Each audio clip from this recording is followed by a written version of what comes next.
These people are efficient, professional, compulsive consumers.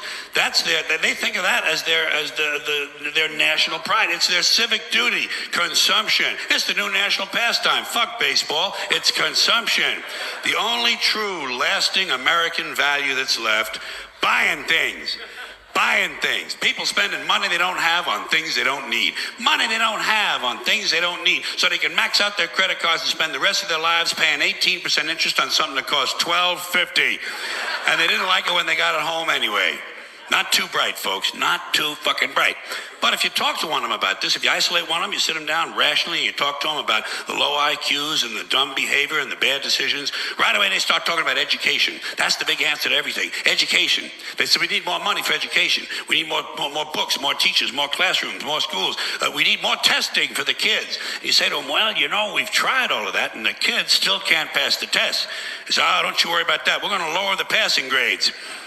And that's what they do in a lot of these schools now. They lower the passing grades so more kids can pass. More kids pass, the school looks good, everybody's happy, the IQ of the country slips another 2 or 3 points, and pretty soon all you'll need to get into college is a fucking pencil. Got a pencil? Get the fuck in there, it's physics. Then everyone wonders why 17 other countries graduate more scientists than we do. Education. Politicians know that word. They use it on you. Politicians have traditionally hidden behind 3 things: the flag, the Bible, and children. No child left behind. No child left behind. Oh, really? Well, it wasn't long ago you were talking about giving kids a head start. Head start, left behind. Someone's losing fucking ground here. But there's a reason. There's a reason. There's a reason for this. There's a reason education sucks, and it's the same reason that it will never, ever, ever be fixed. It's never going to get any better. Don't look for it. Be happy with what you got. Because the owners of this country don't want that. I'm talking about the real owners now. The big, the wealthy, the real owners, the big wealthy business interests that control things and make all the important decisions. Forget the politicians. They're an irrelevant. The politicians are put there to give you the idea that you have freedom of choice. You don't. You have no choice. You have owners. They own you. They own everything. They own all the important land. They own and control the corporations. They've long since bought and paid for the Senate, the Congress, the state houses, the city halls. They got the judges in their back pockets, and they own all the big media news, all the big media companies. So they control just about all of the news and information you get to hear. They got you by the balls. They spend billions of dollars every year lobbying to get what they want.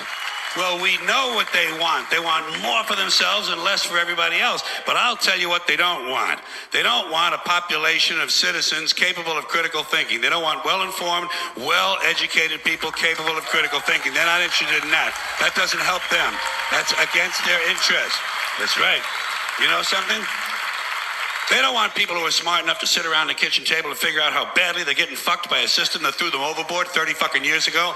They don't want that. You know what they want? They want obedient workers. Obedient workers. People who are just smart enough to run the machines and do the paperwork, and just dumb enough to passively accept all these increasingly shittier jobs with the lower pay, the longer hours, the reduced benefits, the end of overtime, and the vanishing pension that disappears the minute you go to collect it. And now they're coming for your Social Security money. They want your fucking retirement money. They want it back, so they can give it to their criminal friends on Wall Street. And you know something? They'll get it. They'll get it all from you sooner or later, because they own this fucking place. It's a big club, and you ain't in it. You and I are not in the big club. And by the way, it's the same big club they use to beat you over the head with all day long when they tell you what to believe. All day long, beating you over the head in their media, telling you what to believe, what to think, and what to buy. The table is tilted, folks. The game is rigged. And nobody seems to notice. Nobody seems to care. Good, honest, hard-working people, white collar, blue collar, doesn't matter what color shirt you have on. Good, honest, hard-working people continue. These are people of modest means. Continue to elect these rich cocksuckers who don't give a fuck about them. They don't give a fuck about you. They don't give a fuck about you. They don't care about you at all. At all. At all. Yeah. You know? And nobody seems to notice, nobody seems to care. That's what the owners count on, the fact that Americans will probably remain willfully ignorant of the big red, white, and blue dick that's being jammed up their assholes every day. Because the owners of this country know the truth. It's called the American dream because you have to be asleep to believe it.